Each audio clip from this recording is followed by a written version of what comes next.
The mining outpost on Vega 7 was the kind of place where people went to disappear. Dust storms swept across the barren landscape daily, coating everything in a fine rust-colored powder that worked its way into machinery, lungs, and souls. Most workers lasted a year before the isolation drove them back to the central colonies. Gavin Thorne had been there for 3. His quarters were sparse but meticulously organized, a small haven of order in the chaotic outpost. Tools hung on magnetic strips along one wall, each in its designated place. A narrow bunk occupied another, its military corners a remnant of his service days. The only personal touch was a small terrarium containing an earth cactus that somehow thrived in this forsaken place. The knock at his door was unexpected. Nobody visited during off-shifts. Maintenance Chief Thorne? The outpost administrator stood in the corridor, his weathered face twisted in what passed for a smile. Got something for you?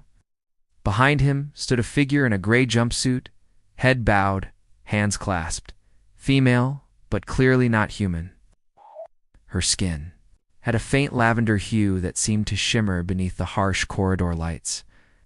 Her hair, if it could be called, that was a cascade of silvery filaments that moved slightly even in the still air. "What's this?" Thorne asked, keeping his voice neutral. "Compensation. For fixing that life support issue last month." The administrator pushed the alien forward. "Zolarian, they make good servants. This one's defective, doesn't speak. But your quarters need cleaning, and she can handle basic tasks." Thorne stared at the alien, noting how she kept her eyes downcast. "I didn't ask for considerate a bonus from the company." The administrator was already walking away. "She's registered to you now. Do what you want with her." The door slid shut, leaving Thorne alone with the silent alien. He ran a hand through his cropped hair, exhaling slowly. "I'm not looking for a servant," he said finally. "What's your name?" She didn't respond or look up. Thorne sighed. "All right. I'm Gavin Thorne. You can stay until I figure out what to do with you." He gestured to the small alcove where he kept his few spare items. "You can sleep there. I'll get you a proper bed tomorrow." The alien Zolarian. He corrected himself, moved to the alcove with fluid grace. Movements were precise, economical, as if trying to occupy minimal space. Thorne returned to the maintenance schematic he'd been reviewing, but found himself distracted. The presence of another being in his carefully ordered space felt intrusive, yet something about her stillness tugged at him. Later that evening, after a sparse meal he'd shared with her, which she'd eaten with delicate, careful movements, Thorne settled into his bunk. Through the dim emergency lighting, he could see her curled in the alcove, eyes open, watching him. "Whatever happened to you?" he murmured. "You're safe here." He didn't expect a response and received none. But as sleep claimed him, he thought he saw something shift in her gaze, a flicker of something beyond the emptiness. Morning on Vega 7 wasn't marked by sunrise, but by the changing of work shifts. Thorne woke to the sound of running water. Zolarian stood at his small sink, methodically cleaning his few dishes. "You don't need to do that," he said, sitting up. She froze, then turned slowly toward him. Her eyes, violet with flecks of silver, met his briefly before darting away. "I meant what I said. You're not my servant." He stood and approached, stopping when he saw her tense. "Do you understand me?" Slight nod. "Progress. Do you have a name?" "Nothing." "Would you like me to give you one?" "Just until ... till what?" Until he returned her to whoever had hurt her so badly she'd stopped speaking. "Just for now?" Another slight nod. "Nira," he said after a moment. "It means voice in my grandmother's language." Something flickered across her face, the first real expression he'd seen. "Is that okay?" Her lips parted slightly and Thorne found himself holding his breath. Nothing came out, but she nodded once more decisively. That evening, returning from his shift covered in dust and sweat, Thorne found his quarters transformed. The surfaces gleamed, his tools arranged in perfect symmetry. The terrarium had been cleaned, the cactus thriving. Nira sat cross-legged on the floor, eyes closed in meditation. "Thank you," he said simply. Her eyes opened. She regarded him with an intensity that hadn't been there before. She rose gracefully and approached, stopping just before him. Hand lifted hesitantly, then pointed to his chest, where a gash had torn his uniform. "It's nothing," caught it on a loose panel. She shook her head and pointed more insistently. "Okay, okay." He sat in his chair, allowing her to examine the cut. Her fingers were cool against his skin as she cleaned the wound with surprising expertise. As she worked, Thorn noticed a pattern of scars along her wrist. Deliberate, circular marks that could only have been made by restraints. Anger flared in him, but he kept his voice gentle. "Who did this to you, Nira?" She stilled, her fingers trembling slightly against his chest. Then, so quietly, he almost missed it. "Monsters?" Thorn froze, scarcely breathing. "You can speak." Her eyes, when they met his, held both fear and something unexpected hope. "Only ... with you," she whispered, her voice like rustling leaves. "Don't tell." The word hung between them, fragile and precious. Thorn carefully kept his expression neutral despite the shock coursing through him. "I won't tell anyone," he promised, his voice low. "Your secret is safe with me." Nira's shoulders relaxed slightly, though her eyes remained wary. She finished dressing his wound with gentle precision, her fingers barely touching his skin. "How long?" he asked. 3 cycles, she whispered, the words clearly difficult. "Since they broke me." Thorn's heart clenched. A cycle on Zelaria was roughly equivalent to 2 Earth years. 6 years of silence. "Why me?" he asked. "Why now?" Nira's gaze dropped to his chest, where her hand still rested lightly over the bandage. "Your heart? Different rhythm. Not like theirs." She tapped her finger gently. Calm. Strong.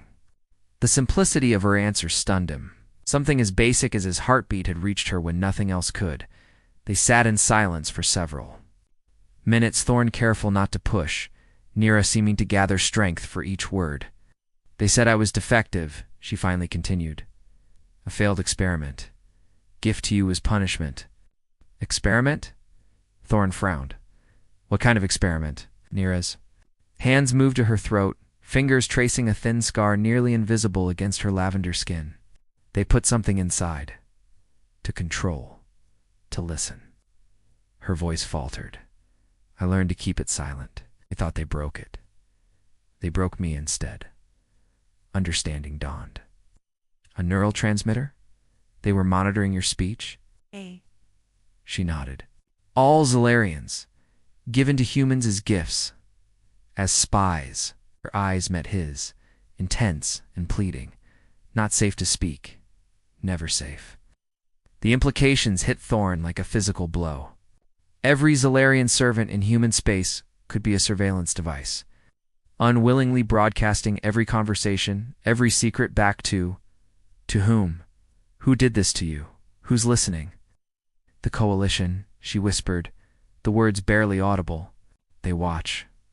Always watch. The Interstellar Coalition, the very government that ran the mining operations, that paid his salary, that controlled nearly every aspect of life in the outer colonies." If what Nira said was true, the ramifications were staggering. "Why would they need to spy?" he asked, though dread was already forming in his gut. "War coming," Nira said. "They prepare, need resources, need control." Before he could ask more, the outpost alarm blared. Work shift changing their conversation would have to wait. Thorn rose, mind racing. "We'll talk more tonight. Say nothing to anyone else, understood?"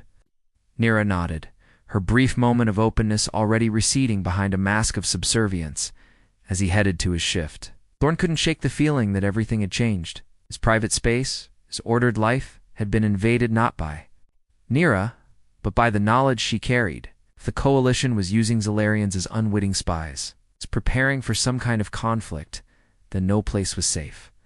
And if they discovered that Nira could speak, that she had revealed their secret, he would protect her, he decided, whatever it took.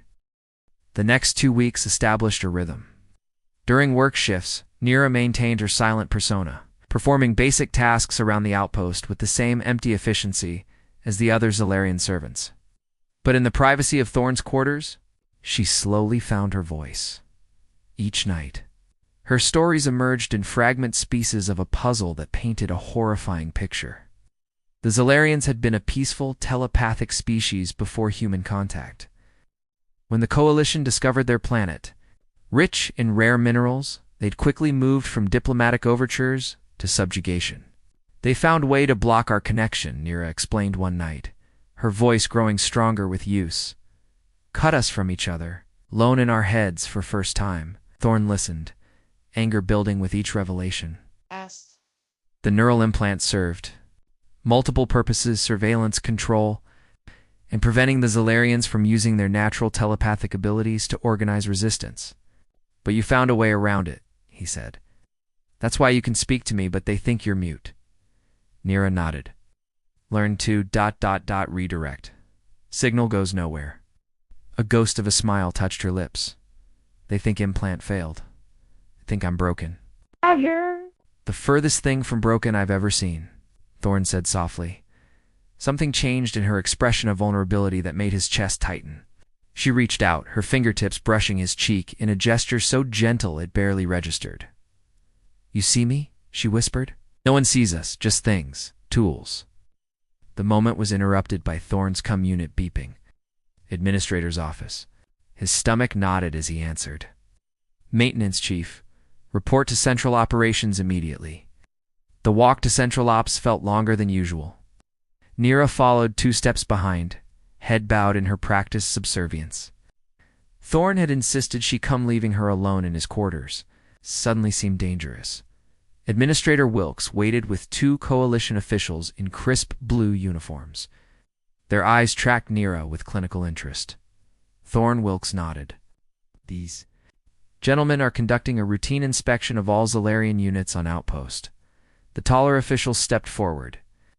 We've noted anomalous readings from several units, yours included. His gaze shifted to Nira. Standard procedure is to recall. Defective units for reprogramming. Reprogramming. Thorn kept his voice level despite the alarm racing through him. Nothing to concern yourself with, the official smiled thinly. You'll be issued a replacement. I'd rather keep this one, Thorn said carefully. She's learned. My routines? I'm afraid that's not possible. The official's smile disappeared. All defective units must be processed. Coalition protocol. Thorn felt Nira tense behind him. When would you take her? Immediately. Transport leaves in 2 hours. 2 hours.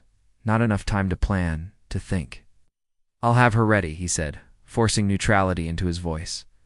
Back in his quarters, panic threatened to overwhelm him. Nira stood still as a statue, eyes wide with fear. They know, she whispered. They'll cut it out. Replace it. Erase me. I won't let that happen. Thorn moved quickly, grabbing his emergency pack. We're leaving now. How? Transport controlled. Guards at bay. Thorn pulled back a panel in the floor, revealing a small compartment. Maintenance tunnels. They run throughout the outpost, connect to the landing bay. He grabbed essential supplies. I've been mapping them for months. Old habit from military days, always know your escape route. Nira watched him, hope warring with doubt on her face. Why risk? For me, Thorn paused, looking at her directly. The answer was complicated, born from weeks of shared secrets, quiet conversations, and a growing connection he wouldn't name. Because you deserve to be free, he said simply. And because what they're doing is wrong. He held out his hand. After a moment's hesitation, she took it. The maintenance tunnels were narrow, dark, and hot. Pipes carrying coolant and waste ran alongside electrical conduits, creating a labyrinth that only someone with Thorn's intimate knowledge of the outpost systems could navigate. Nira moved silently behind him, her natural grace an advantage in the confined space. Emergency shuttle bay is 2 sections ahead, Thorn whispered. Security will be minimal, it's only meant for evacuation during dust storms. They'll track. Nira responded, her voice barely audible over the hum of machinery. All vessels have beacons. I've been disabling the tracker on Shuttle 3 4 weeks, Thorn admitted. Small adjustments during routine maintenance. Nothing obvious enough to flag. Nira's eyes widened slightly. You planned this? Before me? Thorn paused at a junction, checking his handheld scanner for life signs ahead. Not this specifically. But I've never trusted the Coalition. Something about this outpost operation never added up to much security for a simple mining facility. They moved forward again, reaching a maintenance hatch that opened into the emergency shuttle bay. Thorn peered through the small viewport. To guards more than usual, but manageable. "Wait here," he instructed. "If something goes wrong, follow this tunnel to the end. It leads to the surface, near the old survey equipment." Nira caught his arm. "No. Together." The intensity in her eyes surprised him. They'd spent weeks in close proximity, sharing space and secrets, but this was different, a choice, a declaration. Together, he agreed. The plan was simple. Thorn would emerge first, claiming a maintenance emergency with the shuttle's oxygen recyclers. While the guards were distracted, Nira would slip aboard. But plans rarely survive first contact. As Thorn approached the guards, an alarm blared throughout the facility. "Attention all personnel. Security breach in progress." Two fugitives, maintenance chief, Thorn and Zalarian, Unit X4-7. Considered. Armed and dangerous. The guards raised their weapons. On the ground now, Thorn's military training took over, dropped, sweeping the first guard's legs from under him while rolling toward the second. A stun baton connected with his shoulder, sending pain lancing down his arm. But he managed to knock the weapon away. What happened next occurred so quickly he barely processed it. Nira emerged from the hatch like liquid shadow. Her movements were nothing like the subservient, careful gestures he'd grown accustomed to. She flowed between the guards, precise strikes, leaving them unconscious before they could call for backup. "How did you before capture?" "I was warrior," she said simply. They didn't erase everything. They boarded the shuttle, Thorn quickly, initiating launch protocols while Nira secured the hatch. The small vessel shuddered as its engines powered up. "They're sealing the bay doors," Thorn muttered, fingers flying over the controls. "Can we break through?" "We won't have to." He flipped a final switch. "Maintenance override." For emergencies, the bay doors slowly parted. Beyond them lay the Restred landscape of Vega 7, and above that is the star-filled expanse of freedom. As the shuttle cleared the outpost, proximity alarms wailed. "Defense batteries targeting us," Thorn warned. "Hold on." The shuttle banked sharply as the first shots fired, energy beams sizzling past them. Nira gripped the console, her knuckles whitening. "Where will we go?" she asked. "They control everything." Thorn plotted a course into the navigation system. "Not everything. There are places even the Coalition fears to tread. The fringe worlds. Lawless places," Nira said, concern evident. "Sometimes lawless is better than wrong laws," Thorn replied, as the shuttle accelerated to escape velocity. "And we won't be alone." For the first time since he'd met her, Nira smiled, fully, a transformation so complete it took his breath away. She agreed, her hand finding his as the stars beckoned ahead. Not alone. The fringe worlds existed in the spaces between Coalition territory and the vast unknown. Between law and chaos, between desperation and possibility. Navarro Station hung in orbit around a tidally locked planet, its sprawling structure built from salvaged ships and modified cargo containers. For 3 months it had been their haven. Thorn found work easily, his technical skills valued in a place where everything was perpetually breaking. Nira stayed hidden at first, fearful of other Zalarians who might report their location. But as weeks passed, they discovered something unexpected. The handful of Zalarians on Navarro were different, their implants removed or disabled, their voices their own. A small resistance had been building on the fringes, gathering strength and information, in their small quarters larger than Thorn's. Room on Vega 7, but still modest Nira, sat cross-legged on their bed, eyes closed in concentration. Around her, 3 other Zalarians mirrored her posture, a faint luminescence connecting them. Thorn watched from the doorway, fascinated. With each passing day, Nira had grown stronger, reclaiming not just her voice, but her heritage. The telepathic abilities the Coalition had suppressed were returning, slowly but surely. "They're coming," she said without opening her eyes. "Coalition ships, 3 days out." The other Zalarians opened their eyes, exchanging grim looks before departing with quiet nods to Thorn. Once alone, Nira's composed expression faltered. "They found us," she whispered. Again, Thorn sat beside her, taking her hands in his. "We knew they would eventually." What had begun as protection had evolved into something deeper, something neither of them had named, but both acknowledged in quiet moments, in shared touches, in the way they'd begun to move in sync with one another.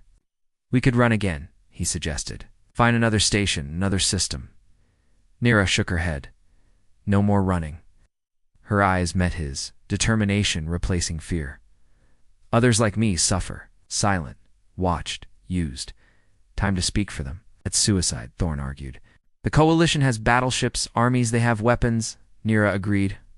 "We have truth." She placed her hand against his chest. Over his heart the gesture that had become their private connection, and this. The station's warning sirens came 2 days earlier than expected. Coalition forces hadn't waited, hadn't announced their approach. The attack was swift, and calculated shuttles docking at multiple points. Armored soldiers swarming through the corridors. Thorn and Nira had prepared as best they could, establishing defensive positions with other resistance members, but they were outmatched. Section by section, the station fell. They made their last stand in the communications hub. They could broadcast the truth about the Zalarians, about the implants, about the Coalition's plans for war. To every system in range, it might make a difference. "Transmission ready," Thorn said, fingers dancing across the console. "But the range is limited. Too few will hear." Nira stepped forward, her expression serene despite the chaos around them.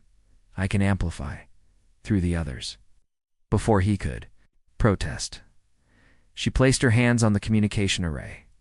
The other Zalarians in the room did the same, forming a circuit of bodies. Soft glow emanated from them, building in intensity.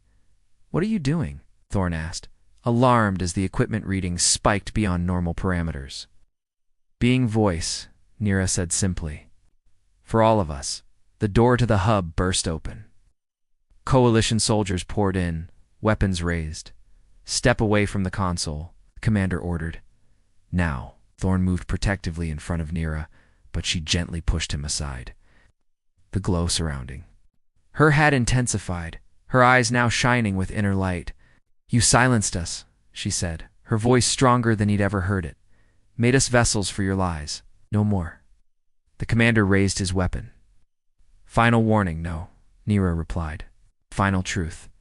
What happened next would later be described in 1,000 different ways across 100 systems. Some called it a miracle, others a revolution, still others the awakening. The light surrounding Nira and the other Zalarians pulsed once, twice, then exploded outward in a silent wave. Every communication device on the station, every console, every personal unit, every Coalition military channel activated simultaneously. And through them all came voices. It's not just Nira's, but thousands of Zalarians across Coalition space, finding their voices in perfect unison. Telling their stories, revealing the truth that had been hidden for so long.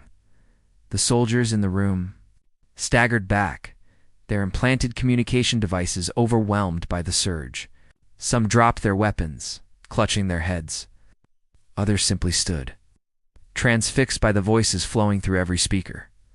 Thorn watched in awe as Nira became the center of a storm of light and sound. Her years of silence transformed into a symphony of revelation that could not be denied or silenced. Hours later, when the light faded and the voices quieted, Nira collapsed into Thorn's arms. Round them, the Coalition soldiers had retreated, their certainty shattered by what they'd witnessed and heard. "Is it over?" Thorn asked softly, cradling her exhausted form. Nira looked up at him, her eyes tired but clear. "Not over. Beginning." She touched his face gently. "Found my voice. Found you. Now others find theirs." Reports flooded in from across Coalition, space Solarians removing their implants, humans, helping them, the careful architecture of control crumbling in the face of undeniable truth. "What happens now?" he asked. "Healing," she said simply. "For my people, for yours." Her fingers traced the now familiar path to his heart. "For us." In that moment, surrounded by the aftermath of revolution, Thorn finally named what had grown. Between them, not just protection, not just alliance, but love. Born in silence, forged in danger, spoken now in the freedom of her reclaimed voice. Together, he promised. Always, she replied. The word no longer a whisper, but a declaration that echoed with the strength of all she had overcome.